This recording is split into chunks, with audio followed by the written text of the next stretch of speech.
आपने डाइट की, मेहनत की, खाना छोड़ा, चावल बंद किए, रोटी बंद की, मीठा बंद किया और वजन भी कम हुआ। आप बहुत खुश हुए, लेकिन फिर क्या हुआ? वजन वापस आ गया, शायद पहले से भी ज्यादा। आपने सोचा मेरी विल पावर कमजोर है, मुझ में डिसिप्लिन नहीं है, मैं नहीं कर सकती। नहीं, ये आपकी गलती नहीं थी। ये उस डाइट की गलती थी जो आपको दी गई थी।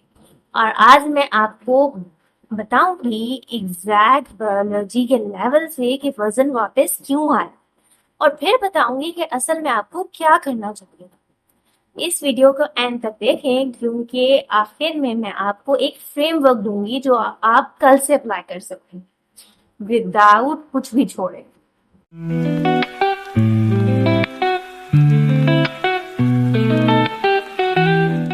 अस्सलाम वालेकुम एवरीवन, मैं डॉक्टर समीन हसन जैदी और आप देख रहे हैं everyday nutrition with doctor Sameen, जहाँ फैक्ट रिसर्च बेस्ड होता है।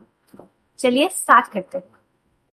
पहले समझते हैं क्रैश डाइट होती क्या है। हमारे साउथ एशियन कम्युनिटी में ये इतनी कॉमन क्यों है?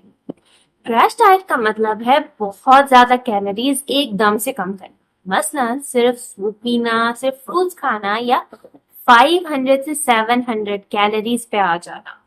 कुछ लोग तो सिर्फ लेमन वाटर पीते हैं 2 वीक्स तक।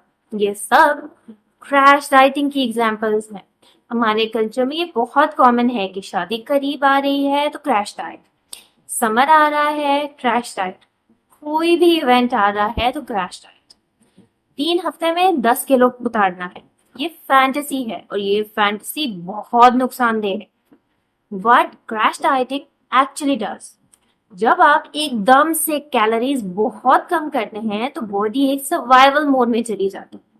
वो सोचती है कि खाना नहीं आ रहा, ये तो कोई बहुत बड़ी मुसीबत है, और वो अपना फ्यूल बर्न करना स्लो कर देती है। ये पहला डोमिनो है जो बाद में सारी गेम बिगाड़ देता है। और एक और बात जो बहुत कम लोग जानते हैं, क्रैश डाइट पे आप जो वेट लूज करते हैं उसका एक बड़ा हिस्सा फैट नहीं, मसल होता है और पानी होता है। मसल के जानना इसलिए इतना बुरा है क्योंकि मसल आपका मेटाबॉलिकली एक्टिव टिश्यू है। जितना ज्यादा मसल होता है उतनी ज्यादा कैलोरीज आप रेस्ट में भी बर्न करते हैं। जब मसल जाता है तो आपके बॉडी का इंजन छोटा हो जाता है, और जितना छोटा इंजन होता है मतलब उतनी आसानी से आपकी बॉडी में फैट स्टोर होता है हमेशा के लिए। अब इस चीज को समझते हैं जो इस पूरी प्रॉब्लम की जड़ है। इसका नाम है मेटाबॉलिक एडेप्टेशन, और ये समझ लिया तो सब कुछ क्लियर हो जाएगा। एक एनालॉजी सोचिए, आपके घर में एक थर्मोस्टेट है। जब बाहर गर्मी होती है तो एसी जोर से चलता है, और जब बाहर ठंड होती है तो हीटिंग ऑन हो जाता है। ये थर्मोस्टेट टेम्परेचर को स्टेबल रखता है।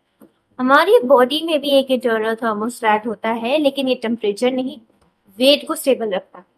इसे सेट पॉइंट कहते हैं।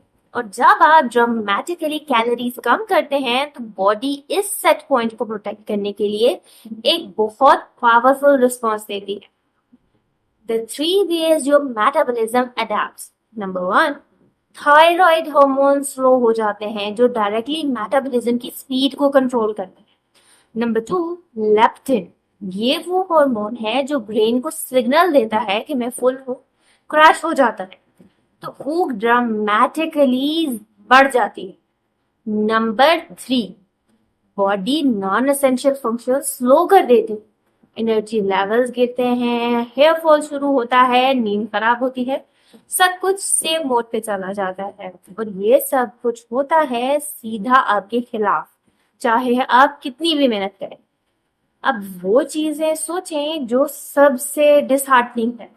रिसर्च कहती है कि एक सिग्निफिकेंट क्रैश डाइट के बाद मेटाबॉलिक रेट इतना स्लो हो जाता है कि नॉर्मल खाने पे वापस आने के बाद बॉडी पहले से ज्यादा फैट स्टोर करती है। इसी को हम मेटाबॉलिक डैमेज या मोर एक्यूरेटली एडेप्टिव थर्मोजेनेसिस कहते हैं। इसका मतलब जो बंदा पहले 2000 कैलोरीज पर वेट को मेंटेन करता था, क्रैश डाइट के बाद वो 1600 कैलोरीज पर भी वेट गेन करने लगा। आपने लेस खाया, रिजल्ट मोर फैट। ये अनफेयर है लेकिन ये बायोलॉजी है।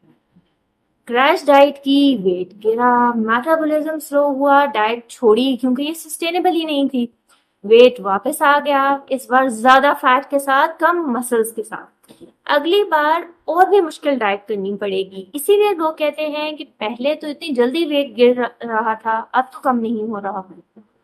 अब वो फ्रेमवर्क जो मैंने प्रॉमिस किया था, ये क्रैश डाइटिंग के अपोजिट है। ये बोरिंग भी लग सकता है लेकिन ये काम करता है परमानेंटली। क्रैश डाइट में आप 800 से 1000 कैलोरीज का डेफिसिट रखते हैं। सस्टेनेबल फैट लॉस में सिर्फ 300 500 कैलोरीज डेफिसिट काफी होता है। इसका मतलब आप रोज इतना कम खाते हैं जितना एक एक्स्ट्रा रोटी को कम करना या एक बड़े पोर्शन को छोटा करना, ज्यादा नहीं। इस मॉडरेट डेफिसिट में बॉडी सर्वाइवल मोड में नहीं जाती, मेटाबॉलिज्म प्रोटेक्ट रहता है और आप इस स्पेस पे मंथ्स तक रह सकते हैं क्योंकि ये टॉलरेबल होता है। हफ्ते में 0.5 से 1 केजी तक वेट लॉस सस्टेनेबल है। अगर इससे ज्यादा तेजी से हो रहा है और आप ज्यादा से ज्यादा वेट लूज कर रहे हैं तो लॉन्ग टर्म में ये रिवर्स होगा। तो अपनी वेट लॉस जर्नी को स्लो रखें, just trust the process. Number 2, protein को प्रायोरिटी दें, मसल बचाएं। ये शायद इस पूरी वीडियो की सबसे इंपॉर्टेंट टिप है। एडिक्वेट प्रोटीन खाना क्रैश डाइट के इफेक्ट्स को डायरेक्टली काउंटर करता है। प्रोटीन से बॉडी मसल टिश्यू को प्रोटेक्ट करती है। इसका मतलब वो वेट जो आप लूज करते हैं वो मोस्टली फैट होगा, मसल नहीं।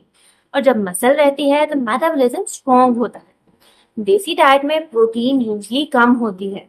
हम कार्ब हैवी खाने खाते हैं जैसे कि रोटी, चावल, नान वगैरह। और प्रोटीन सोर्सेज यानी कि दाल, चिकन, एग्स, फिश, मीट, दही सरप्राइजिंगली कम होते हैं एक्चुअल सर्विंग्स में। अपनी बॉडी के वेट के पर केजी के against at least 1.2 grams of protein daily खाने की कोशिश करें।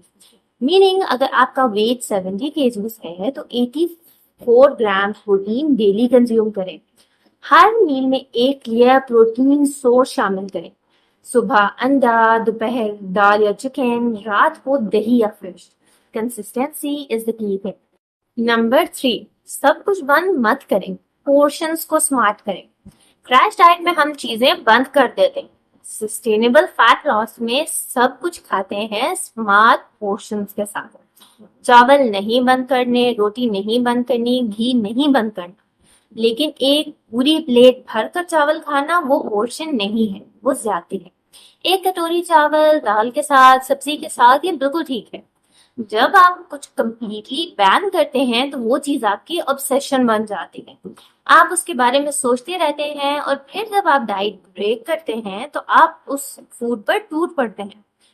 ये रिस्ट्रिक्शन बिंज साइकिल है और ये साइकिल ही वजन वापस आने की सबसे बड़ी रीजन है। देसी प्लेट को रिफ्रेम करें। कोई चीज भी फोरबिडन नहीं है लेकिन हर चीज अनलिमिटेड भी नहीं है।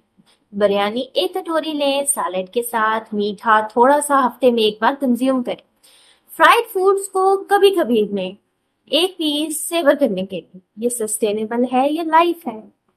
नंबर 4, स्ट्रेंथ ट्रेनिंग को इग्नोर मत करें। साउथ एशिया में वेट लॉस का मतलब अक्सर सिर्फ कार्डियो होता है। रनिंग, वॉकिंग, साइकिलिंग ये सब अच्छे हैं लेकिन अगर आप मसल बनाना चाहते हैं और मेटाबॉलिज्म को प्रोटेक्ट करना चाहते हैं तो रेजिस्टेंस ट्रेनिंग जरूरी है। जिम नहीं जाना चाहते तो कोई बात नहीं, घर पर ही स्क्वाट्स, पुशअप्स, प्लैंक्स और डंबल के साथ ही काम हो सकता है।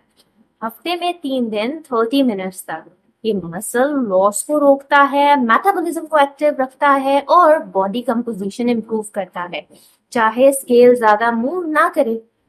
स्केल पे नंबर सिर्फ एक डाटा पॉइंट है।